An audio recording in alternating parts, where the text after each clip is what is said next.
I grew up all my life glued to the computer. When I first started talking, I was already browsing through my uncle's computer, switching between games. By the time I was 10, I was taking over my family's MSN accounts and making them send each other awkward messages. I was 10 at the time, so the messages were stuff like, "I hate you," or "Give me back my Power Ranger." As you could imagine, I had no friends growing up. I was bullied and pushed around a lot. I'm autistic, so I guess that was the reason. I don't know. Nor will I ever. My old man kept telling me that I had to stand up for myself, that I had to show them I wasn't afraid. Truth is, I couldn't fight back. I tried, but my punches were weak and kicks would tickle. Spent the best part of 6 years thinking the only way I could fight back was by physically fighting them. Little did I know that the world I grew up in, the virtual world, was about to become the second life for everyone. From here on, my mistakes started to pile up. I was 16, everyone was using Facebook, Twitter, whatever was popular.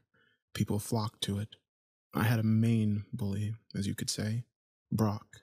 Brock was the definition of an asshole. I guess it made what I did to him easier to live with. Brock loved to brag. His girlfriend was hot. His figure was fit, and he was amazing at sports. His only downside was that he was dumb as shit, and he hated anyone who excelled academically. Surprise, surprise, I was a smartass. I was incredibly good at solving problems. I guess that was the upside to my autism. He hated that and proceeded to make my life a living hell. I tried fighting back again using my weak body, forgetting my strongest weapon was my mind.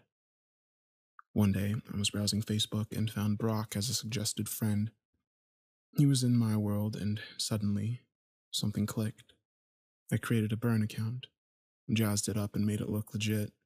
I added Brock as a friend and proceeded to find out as much as I could about him. I found his girlfriend and added her too. I sent Brock an email from Facebook claiming his account had been compromised and to download a PDF file with all of our security measures updated. Of course, to keep his account, he downloaded the document. Fool. I had access to his laptop and proceeded to find out everything that there was to know about him. I knew so much that at any point in time I could tell you where he was, what he was doing, and who he was doing it with. I had his laptop camera send me images every so often to know what he was up to. When his girlfriend came over, I was ready. I booted up my online dating application and started sending messages to Brock. "Hey baby, can't wait to see you tomorrow. Last week was a blast."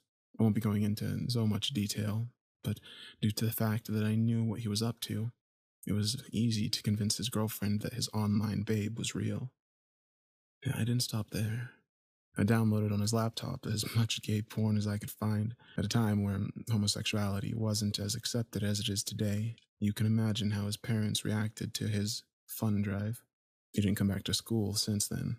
My guess is that he moved out of town. I don't know. I didn't care to look anymore.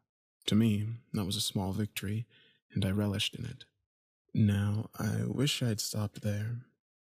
God, I wish I stopped there. But I was addicted. That feeling of justice served by my hands was one I loved and wanted more.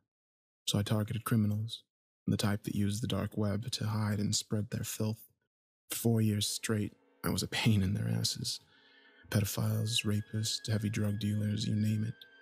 If they were online, I was making their lives a living hell. I thought I was being smart. I thought I was hiding myself pretty well, but fuck, man. Something was following me every step of the way, and it would soon tell me. I woke up one morning as any normal day, made eggs, toast for breakfast with a glass of orange juice, booted up my desktop and browsed Reddit. The usual was on. Guys complaining that something was overpowered, something was underpowered, the game designers weren't listening, the usual morning chuckle. And then I heard a ping. The Facebook Messenger notification sound. It's funny, I didn't open Facebook yet. Maybe I did and forgot. Wouldn't make sense as I rarely open Facebook. It was odd, but not enough to sound off any major alarms. A message from someone I don't know. "Hey Danny, what's the weather like in Japan?" What the fuck? The weather in Japan. I'm on the other side of the world. The name read James Puckerson. On my other monitor, I started going through his profile, trying to find any mutual friends, someone I met in a party or something. I responded with, "Sunny, I hope. Anyone who knows me knows I hate the rain." I keep looking, but nothing interesting pops up. James replies, "Oh, a funny guy. Tell me, Danny, do you enjoy playing games?" At this point, I think he's referring to video games. "Yeah, dude. What did you have in mind? League of Legends? Dota? I don't mind." "I don't mean one of those childish games. I mean a real game. You know, the type that involves putting one's life on the line." I let out a chuckle. Someone probably hacked my Facebook account, added this weird-ass account, and is now trolling me. "This isn't a joke, Danny. I take these games extremely seriously." "Okay, what?" How did he know I left? Did he guess? There's no way he can see me. My camera isn't even plugged in, and how could he have gotten into my apartment? My Facebook profile had a fake address on it, and I never used my real address for anything. Not even Amazon or eBay. This has to be a joke. I wrote, "Sure, dude, I'm bored as fuck anyway." I was trying to buy time, find out where this son of a bitch was. I scoured everywhere, trying to find any small clue to latch onto.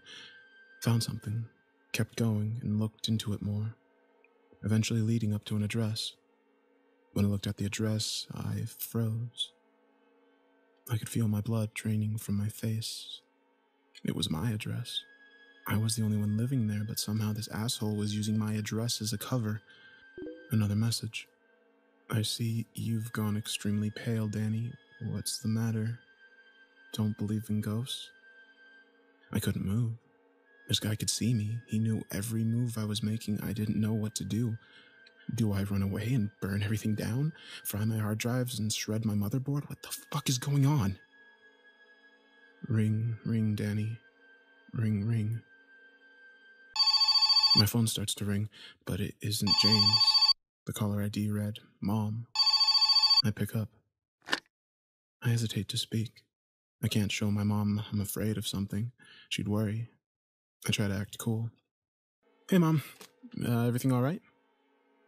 What I heard next made me drop my phone in horror. Made me realize this shit was real and it wasn't a joke. A voice, obviously modulated to hide the identity of the caller, but the threat was real. And I knew who it was. "Hey, Danny. What's the weather like in Japan?"